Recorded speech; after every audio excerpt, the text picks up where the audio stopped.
Bonjour à tous, bienvenue sur Momentum Show. Aujourd'hui, j'ai l'immense plaisir d'avoir voyagé à Delson avec un gars qui connaît des trucs, man. Depuis que tu parles, t'arrêtes pas de retourner la conversation sur plein de sujets, suppléments, entraînement. Marc Carengi d'Apex Performance. Content d'être là. Marc, bienvenue sur le show. Merci. Tantôt, on va jaser un peu d'un truc que je trouvais vraiment intéressant.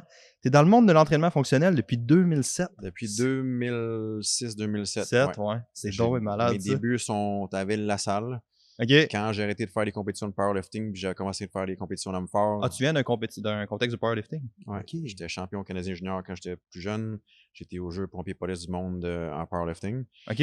Quand j'ai comme slacké un peu ça, je me suis aventuré un peu dans l'entraînement fonctionnel. Puis le premier dans le temps, c'était Renegade Training. C'est John Davies qui était un des amis à Greg Glassman. J'ai déjà entendu ça, mais ça fait vrai. C'était mon mentor initial. Ah ouais? Puis c'est lui qui m'a mis là-dedans. Puis par la suite, c'est devenu Mark Rooney qui est aux États-Unis maintenant, qui a ses TFW.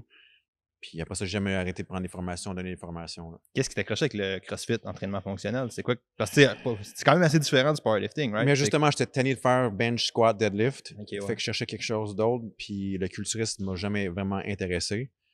Et puis là, les défis, mettons, qui changeaient à chaque jour, que ce soit flipper un pneu, que ce soit pousser un sled ou peu importe. C'était vraiment la question de variété que je pouvais faire. Puis adapté à la science de l'entraînement, tout se faisait. Là. C'est pour ça que j'ai accroché là-dessus. OK. Ah, c'était vraiment malade, ça. Puis je pense beaucoup de monde. Tu as été un des invités les plus demandés sur le podcast. Je sais pas, je t'ai dit tantôt? Non. Non, parce que tu as été un des. C'est ça, je t'ai dit ça, ouais. Donc, j'ai eu minimum 3 ou 4 personnes juste dans les derniers 2 mois, je te dirais, qui vont parler de toi.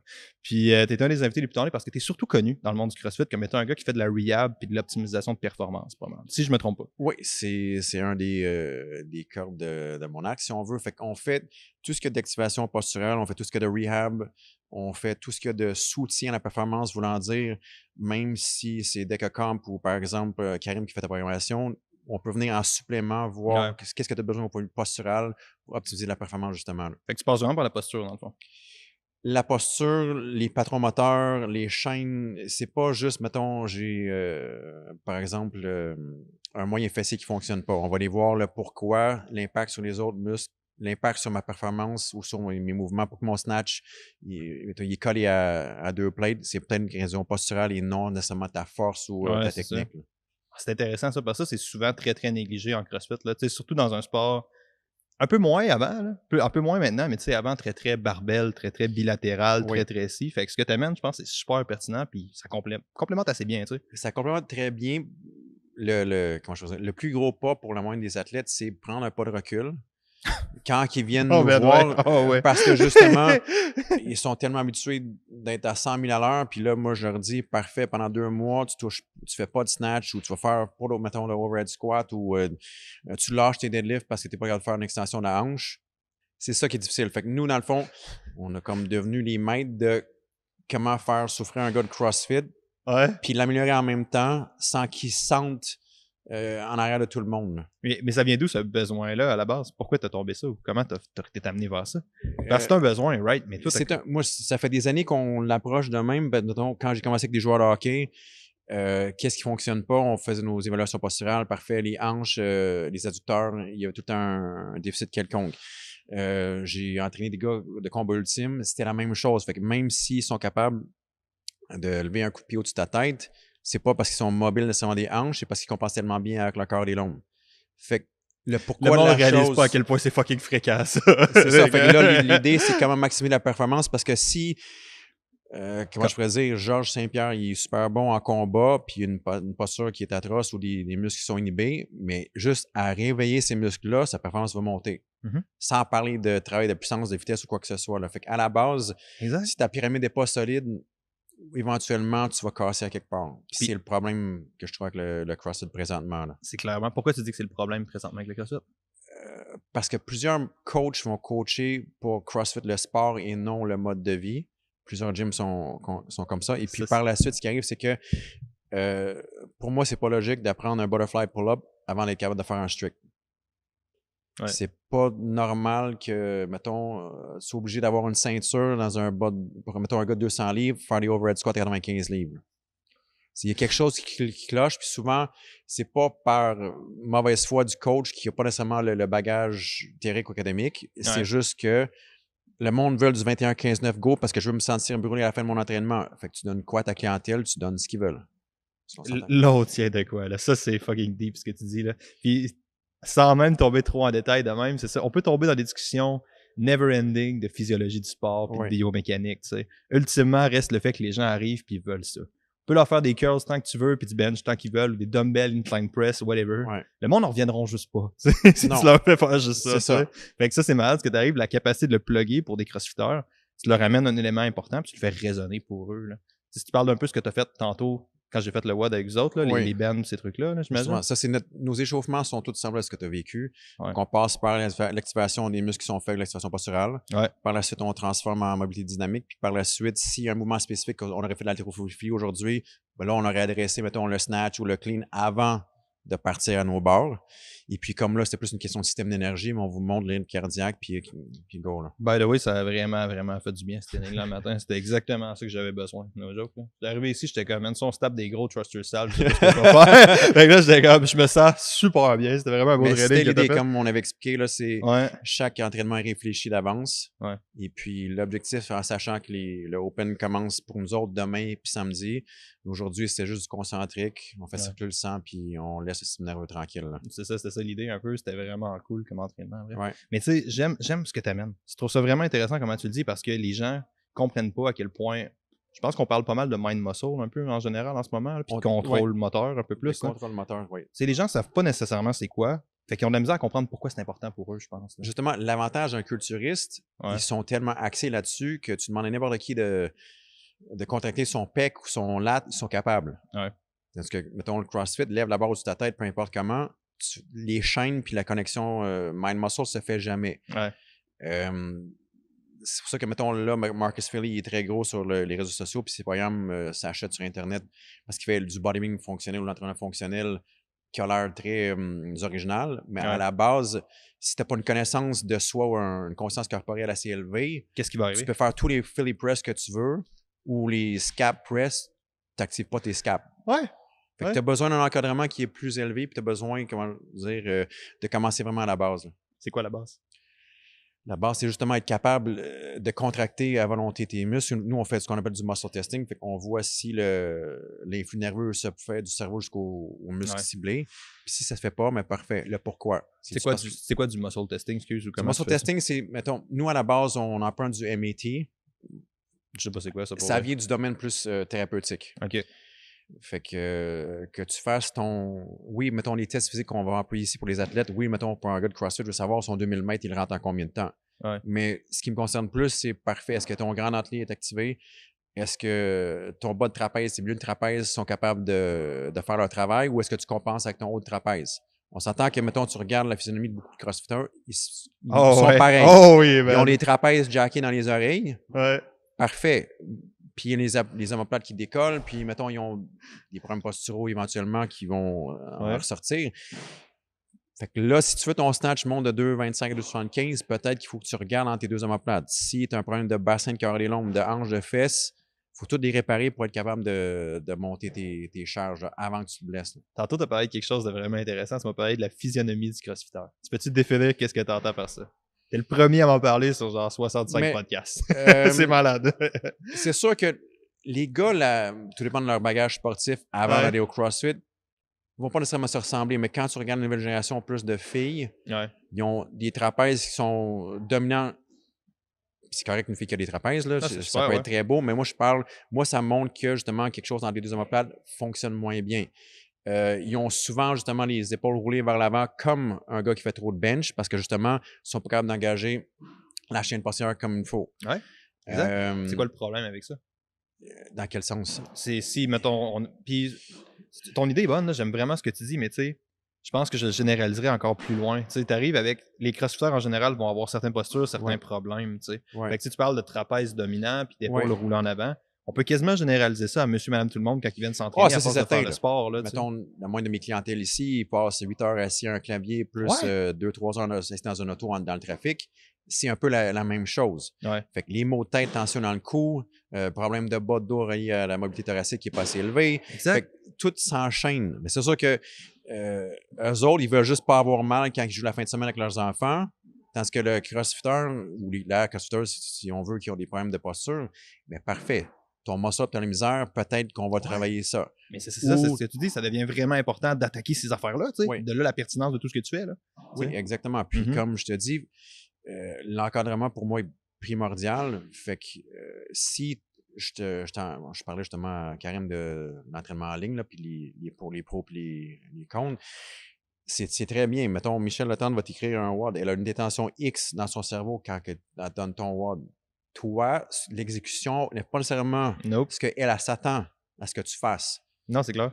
C'est certain que si tu ne fais pas du one-on-one à chaque jour, mettons via FaceTime ou avec des vidéos, un échange, mais là, éventuellement, le client risque de déraper et puis se blesser ou moi, je m'assume après 6 semaines que tu sois rendu là, mais tu n'es pas où ce que je m'attends, mais pourquoi?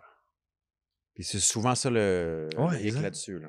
Mais il y a des bons côtés de l'entraînement en ligne, il y a des mauvais côtés de l'entraînement en ligne. Puis principalement ce que tu me dis, je pense, là, ça c'est vraiment intéressant aussi. Là. Oui, puis encore une fois, j'en parlais d'un cas particulier, c'est que Karim met en ligne ses programmes. Ouais. Puis si toi, ça fait 1 an et demi que tu fais du CrossFit, mais toi, tu achètes la version compétiteur, lui, il n'y a aucun contrôle là-dessus. Ouais, c'est ça, ouais. Lui, il s'attend qu'il y ait tes versions intermédiaires ou qu'il y a encore du travail à faire avant de maîtriser chaque exercice. Et moi, dans ma tête, je me dis, je suis un compétiteur, fait que je vais faire la version compétition. Tu te ramasses avec quelqu'un qui fait 3 heures par jour d'entraînement. Ouais.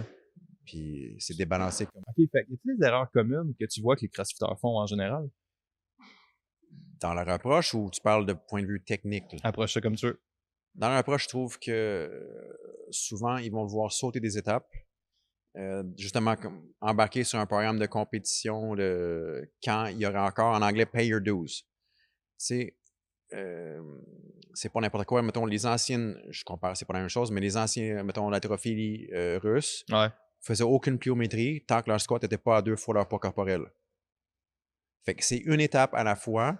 C'est sûr qu'un coach qui va périodiser un entraînement va tout le temps revenir à la base, mais souvent, je comprends, là, moi, je vais être Rich Froning, fait que je vais faire comme Rich Froning ou je vais faire comme Matt Fraser, peu importe. Mais la qualité du mouvement, souvent, va dépérir. Puis là, ils se ramassent après 8 mois, ils stagnent déjà ou ils ont mal. OK, ouais. Ça, c'est intéressant. Pour moi, l'erreur principale, mais c'est l'approche. Qu'est-ce que tu entends par l'approche? Justement, c'est le minding. C'est un peu comme dire que demain, j'embarque sur des patins, puis dans 1 an et demi, je vais être comme Sidney Crosby. C'est pas ça qui va arriver. Ouais. À moins que tu sois un freak génétique. Là. Ouais. Puis les gens sont coupables de ça. Tu rouvres ton... Peut-être un peu plus quand CrossFit gérait les médias au complet, là, mais tu ouvres ça et tu te compares à... Tu peux faire ton WOD, faire un PR, tu peux être heureux, puis le lendemain matin, avoir Matt Fraser qui met son vidéo de moi qui snatch 3.15. Ouais. Fait que là, t'es comme bon. Tu sais? Oui. Fait que t'as comme tout le temps cette comparaison-là qui est faite via l'élite performance, tu sais. Mais c'est bon d'avoir des idoles, mettons, justement, la génération présente, là, que leur sport principal, c'est le CrossFit qui commence à 11-12 ans, versus recul il y a 5 ans où les élites, c'était une 2e carrière sportive. Ouais. C'est sûr que dans 8 ans, là, ça va être incroyable. Ça va changer le niveau complètement. Là, ouais. Ça va être incroyable. Ouais. Puis leurs idoles présents sont des Matt Fraser, sont des Sarah, sont des Goffey, peu importe. Ouais. Mais ça, c'est correct d'avoir des idoles. Mais il faut que tu aies pas le contrôle de soi, mais je veux dire, l'optique de dire que c'est une étape à la fois. Ceinture blanche, ceinture jaune, ceinture orange, après ça, on monte. C'est ça qui est vraiment nice avec le système de progression de la MMA aussi. C'est ce système de ceinture-là établi, entre guillemets. Tu sais à quoi t'attendre. En CrossFit, tu sais pas tant à quoi t'attendre. Non, exactement. Ouais. Puis le problème, c'est que justement, comme je disais tantôt, si je suis un propriétaire de gym, puis je veux vendre ma salade, puis le monde veut être couché à terre après chaque entraînement, mais c'est ce que je vais finir par leur donner, même si c'est malsain. Exact, ouais. Ça ramène un problème de mindset, comme tu dis, là. C'est intéressant. Là. Puis de planification au point de vue des coachs. Puis, mettons, de faire comme ce que tu as fait, c'est du travail postural pendant 15 minutes d'échauffement. Là. Ouais. Fait que là, ton corps, il est acquis. Toi, dans ton cerveau, le client moyen, c'est juste un échauffement. Parfait. On fait autre chose. Là, tu as poussé un sled, tu as eu chaud. Là. Mais c'était juste du concentrique. Fait que tu as eu chaud, ça a brûlé momentanément. Moi, j'ai fait mon travail parce que je sais que tu n'es pas surtaxé et tu n'es pas pour demain. Fait que c'est passé par la bande pour faire passer ce qu'on veut comme... Ce qui est le travail d'un coach à la base, là, tu sais, c'est ça? Oui. Ça devrait être ça, ouais. C'est certain. Ouais. Comme j'en ai un qui va commencer à jouer au hockey en Europe. Lui, il me dit, je fais ce que tu me dis de faire. Parfait. Fait qu'il va trouver ça plate, 20 minutes d'activation de la hanche, par exemple, avant son entraînement. Éventuellement, ça devient l'acquis, puis quand il voit que ça commence à marcher, là, il réalise l'importance de tout ça. Là. Puis tu sais, peut-être que ça peut permettre aux gens de concrétiser ça un peu plus, là. Mais je reviens d'une blessure au genou qui est vraiment moins pire. Puis normalement, dans des fentes, j'ai besoin de... Si je commence à faire des lunges, il faut que je fasse plusieurs lunges avant de grinder, mais avant d'être pas pire, tu sais. J'ai juste en 15 minutes, je suis embarqué sur un walking lunge, puis tout était beau. Fait que tu sais, j'avais aucun problème de stabilité, mon genou descendait, j'avais rien qui toquait dans le genou. Là. Normalement, ça me prend un bon 10 minutes-ish arrivé à ça. Là. Fait que tu sais, t'es là, c'est des trucs qui... Faut pas voir ça comme étant le truc plat qui sert à rien que le coach a mis sur le board. Là. C'est des trucs qui permettent d'élever ta game sur d'autres niveaux. Là. Justement, tu rushais. Ouais, c'était horrible, man. C'était dégueulasse. Tu rushais. Le petit fucking affaire avec le pied dans les airs. Ah! C'est une question d'activation de hanche ou de fessier, peu importe, mais tu rushais. Fait que la personne ne trouve pas ça nécessairement plus facile comme sans abaisser qui que ce soit. Pour moi, un échauffement, c'est pas 500 mètres ramés, fais 20 jumping jacks puis des push-ups puis t'es prêt. Exact. C'est ça. C'est quoi un échauffement, Marc? Un échauffement, c'est surtout, mettre le minding de la personne ici présent, parce que souvent, la personne va avoir passé 1h30 dans le trafic. Parfait. Il passe la porte, il faut que ce soit la meilleure heure de sa journée. Fait que c'est, Martin Rooney va dire the best hour. Parfait. Ce que tu as vécu au travail avec ta blonde, on s'en fout. Tu es ici pour changer justement de... Tu ne passeras pas sur ton airbike, mon homme. Non, exactement. Tu passeras pas à ça. Fait qu'on est capable de jouer avec ça. Et puis, moi, j'ai un objectif comme coach que tu atteignes en bout de ligne après l'heure. Puis toi, mettons, plus que tu te prends l'habitude, tu vas avoir des objectifs personnels. Puis on jumelle les deux, puis on avance. Là. C'est ça, c'est de la planification intelligente, c'est une périodisation. Une périodisation, c'est ça. C'est malade, ça. Pour les gens qui écoutent, qui sont des crossfitters moyens, si tu pouvais leur dire une chose, quelle serait-elle? Question difficile. Oui, c'est une question très difficile. J'allais dire, trouve un coach compétent. Ouais. Qu'est-ce que tu parles du point de vue? Ben, quelqu'un qui va prendre le temps de t'écouter, d'analyser justement de A à Z autant ce que tu veux que ce que ton corps lui dit. Puis le X, c'est te donner ce que tu as besoin, puis le jumeler avec ce que tu veux. Oh, OK. Qu'est-ce que tu entends par ça? Parce que justement, demain, tu me dis, je veux squatter 315 livres. Mais si je vois que tu as des problèmes de hanche, c'est ça, parfait.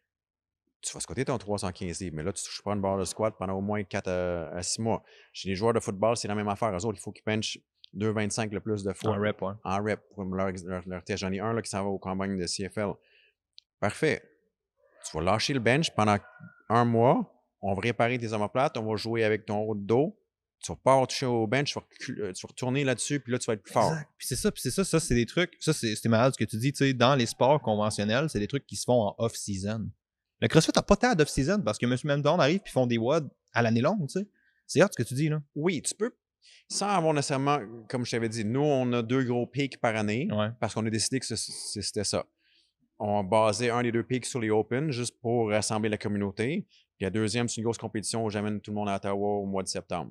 Fait que c'est mes 2 gros blocs.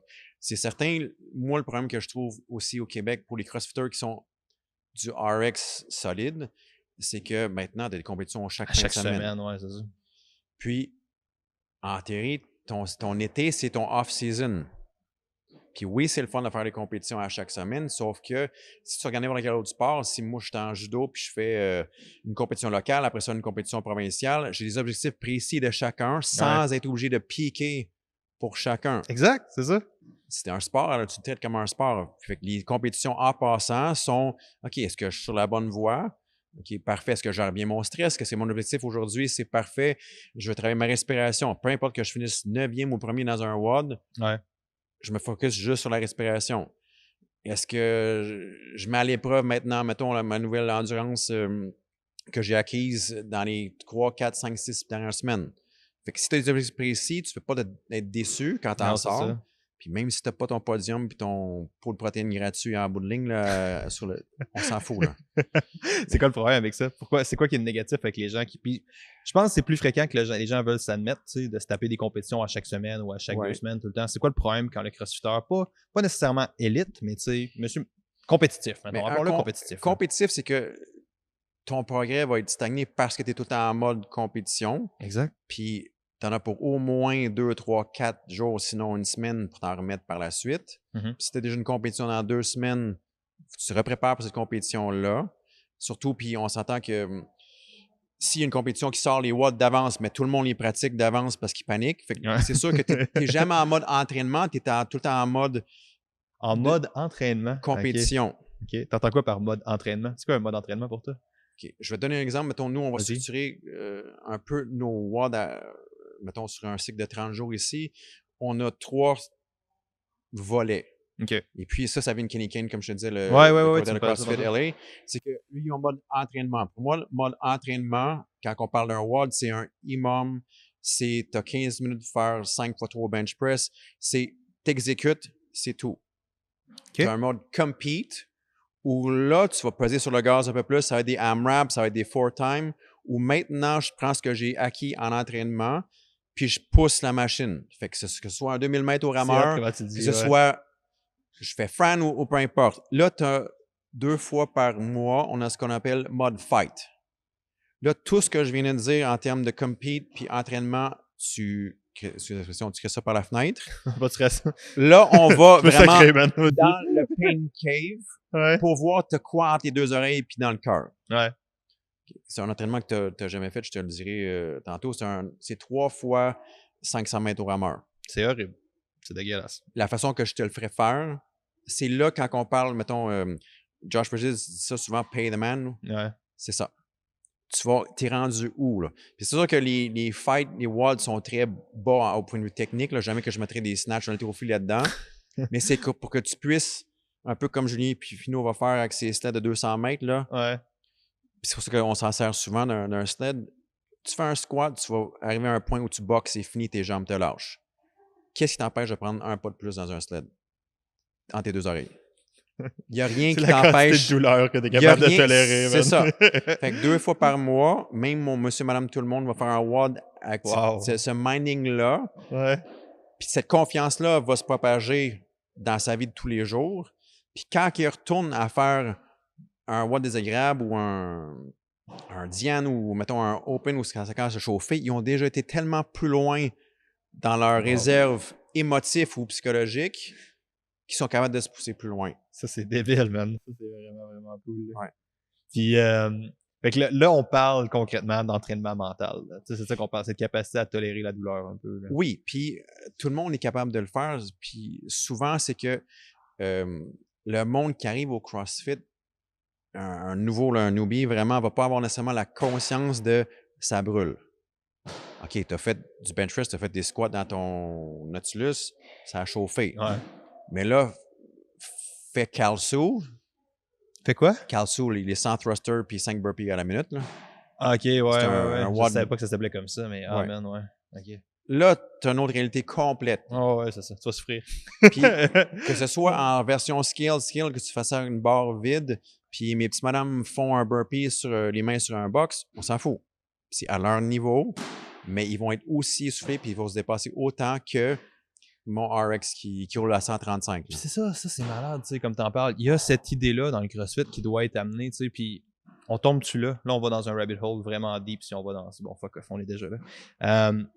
Cette idée-là, là, de, tu sais, aller dans une pain cave phénoménale, oui, t'en as besoin en compétition, mais monsieur, madame, tout le monde, je pense, en ont besoin pour leur bien-être à long terme, tu sais. Oui, puis quand ils vont relier, même, on s'entend qu'on va super loin, là, ton corps a été conçu pour ça. Qu'est-ce que tu veux dire? Fight or flight. Ouais. Tu sais, se battre ou se faire dévorer par un dinosaure, là, dans le fond, cette programmation-là existe encore. Puis, si tu es capable de te pousser toi-même dans cette zone-là, dans un WOD, bien, ton corps va autant réagir puis tu vas être plus à l'aise parce que quand tu regardes, si moi, je te pluguais sur n'importe quelle machine où on prenait des prises de sang, qu'on est dans le trafic puis tu sacres, tu es dans le même état physiologique qu'un homme de caverne qui se sauve d'un dinosaure. C'est pas normal. Là. Non, c'est clair que non. Ouais. T'es pas censé être là-dedans. C'est pas censé. T'es supposé faire ton pic de cortisol. Tu t'es sauvé, parfait. Là, tu tombes en zone parasympathique. Tu manges, tu fais tes affaires en avant d'un feu. J'exagère. Là. Puis après ça, le lendemain, on recommence. Là. Mais nous, on est tout le temps dans la zone fight or flight, fight. Puis éventuellement, le cortisol, tout va lâcher. Là. Ouais, c'est ça. Puis c'est un truc... Ça, c'est un truc qui est vraiment nice aussi avec des gens. Tu sais, le CrossFit attire un certain type de personnalité par défaut. Tu vas attirer les gens qui aiment ça se pousser, qui aiment ça aller chercher ça. Fait que c'est des gens qui sont un peu déjà de même dans la vie en général, tu sais. Oui, le seul hic comme coach, c'est, là, je vais vraiment généraliser, mais tu vas avoir une femme de fin trentaine qui est hyper performante au travail, qui va être la meilleure mère possible à la maison, qui va être athlète numéro 1, qui a déjà le cortisol, qui fait l'insomnie ou qui a des problèmes hormonaux. Puis là, est-ce que tu vas lui faire des watts de plus n'en finir à chaque jour? Exact. Ça ramène à tout ce qu'on dit, c'est important ça. Là. Puis ça, tu ramènes à ta méthode. Parce que oui, dans un sens, elle veut ce buzz-là, parce que c'est un buzz en tant que biochimique. Ah ouais. Sauf que, est-ce que c'est ça qu'elle a besoin? Fait que pour moi, j'ai déjà dit à des clients, regarde, là, t'es ici 5 fois par semaine, je t'aime bien, viens 2 à 3 fois par semaine, mais va voir, par exemple, la place de yoga à côté. Ou à la place de venir ici un samedi, sors dans un club dansé avec tes amis que ça t'a fait 10 ans que t'as pas vu. Juste pour changer le mal de place puis changer le minding. C'est vraiment malade. Cool. Ça, c'était vraiment, vraiment cool, cette idée-là. Mettons qu'on le ramène un peu au CrossFit puis à ce que tu as dit. Tantôt, tu as dit quelque chose que j'ai vraiment aimé. Tu parlais d'entraînement versus compétition. Tu as dit, le monde sont tout le temps occupés à compétitionner puis ils mettent pas ça. Puis une idée que tu as dit aussi, c'est qu'en entraînement, tu te donnes du stock à bâtir que tu transfères en compétition. C'est ça. Fait que j'ai vraiment aimé ce que tu as dit parce que ultimement, si tu fais juste compétitionner, à un moment donné, tu n'as rien à transférer dans ta compétition. Tu sais, ta pyramide que tu as fait une métaphore de pyramide tantôt, c'est ta pyramide, elle peut plus de temps monter, right? Elle peut pas monter. Elle peut pas monter. Elle peut pas monter. C'est très simple. Tu peux pas être à un niveau d'effort perçu de 9,5 sur 10 tout le temps. Ouais. Parce que, mettons, on retourne à la base pour te faire justement tes fentes. Là. Mais tes fentes, c'est peut-être on va ralentir ta cadence, on va jouer avec du tempo, on va les travailler en déséquilibre. Oui, c'est ça. Ce que tu peux pas te permettre si j'ai une compétition dans une semaine et demie, où, mettons, les barres de base sont, je sais pas, un clean de 2,25. Mm-hmm. T'as-tu des patterns ou des problèmes, des red flags potentiels que tu vois avec des populations de CrossFit, mettons? Tu sais, là, on parlait de mes hanches, mais as-tu des problèmes plus communs que tu vois avec monsieur, madame, tout le monde? Ou... En termes de posture, faiblesse, c'est sûr, c'est la dominance des trapèzes, le haut de dos, les omoplates qui fonctionnent moins bien. OK. Puis, comment tu règles ça, ces affaires-là? Tu fais plus du... Mettons quelqu'un là, on rentre dans un podcast complet de 2 heures sur l'activation posturale. C'est des protocoles qu'on va employer pour désengager les muscles inhibiteurs, pour activer les muscles qui sont inhibés.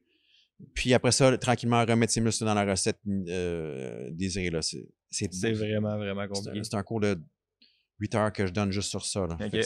Ben, t'en donnes des cours aussi. T'arrives de Shibugamo, tantôt que tu me disais? Ojibugamo.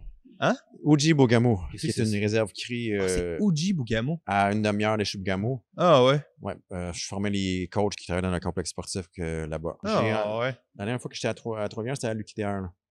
J'ai enseigné avec Michael Follum. Ouais. Ben, Michael, c'est une des personnes qui m'a parlé de toi. En fait. C'est ça. Fait que, ça, puis Alex Gendron aussi, si tu veux savoir. Exact, oui. Je note des noms live, là. Je coach Alex, c'est ça. C'est ça. Tu vois, elle est arrivée ici, on s'entend que c'est une athlète élite, pas capable de faire encore le squat sans avoir de problème de dos.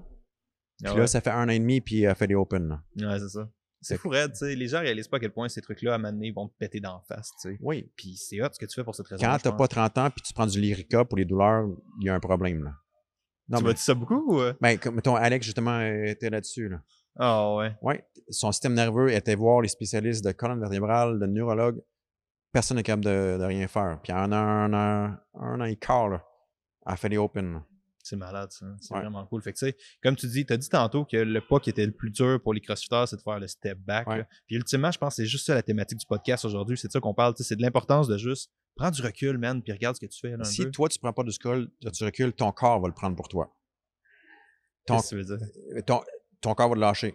Tu vas te blesser. Si tu n'es pas capable d'être assez proactif pour regarder ce qui s'en vient, où tes faiblesses sont, puis les adresser, mais éventuellement, c'est ton corps qui va dire c'est fini, that's it.